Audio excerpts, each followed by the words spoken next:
Hi, I'm Laura Freyman.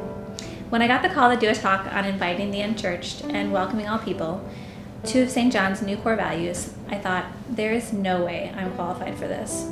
My church attendance had been lagging, and I hadn't really invited anyone to church in a while. But I prayed about it, asking God repeatedly, why me? Each time I asked, I heard a new response. Why Joseph? Why Esther? And really, why Mary? I decided that I could say no and move on, or in a small way, I could join the ranks of a whole host of unqualified people God uses to do God's will. I do have a small history of inviting people to church. It all started when I met my husband Michael, who had not been to church since he was young. I never really mentioned his attending, but as our relationship developed, he began to see how much it meant to me. One Sunday, he simply showed up at my apartment when it was time to leave, and that was it. In December that year, just a week after proposing to me, he became a member at St. John's. Fast forward to the following spring, when his parents and younger brother Thomas moved to town. Kathy, his mom, had taken her 3 sons to church regularly when they were little, but life intervened. I decided to invite Kathy and Thomas to church.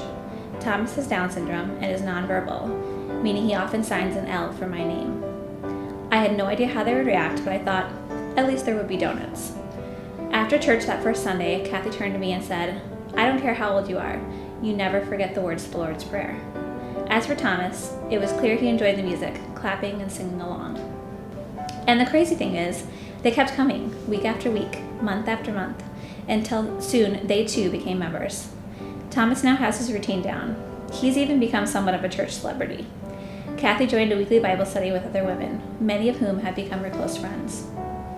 I don't really think that my brief invitation to come to church inspired all of those changes, but I do think that Kathy and Thomas's response to my invitation is proof that you never know what will grow from the smallest of seeds.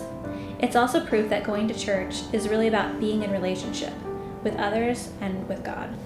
This experience also taught me that the concept of welcoming all people isn't necessarily about inviting others to church. It's about having the spirit of hospitality, both inside the church and in your day-to-day lives, and that takes work. Think about the work that goes into hosting a party, the cleaning, the shopping, the food preparations, the hiding of unsightly personal items under beds and in closets. You know you do it too. Likewise, being a spiritual hostess with the mostest takes cleaning up your spiritual dirt and preparing your heart to be open to others.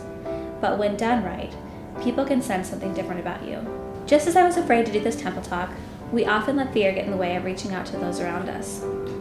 So when you ask yourselves, why me? Why should I have to be the one? Please remember Sarah and Abraham and even Jesus. Because as Marianne Williamson famously wrote, we ask ourselves, who am I to be brilliant, gorgeous, talented, fabulous? Actually, she says, who are you not to be? You are a child of God. Your playing small does not serve the world.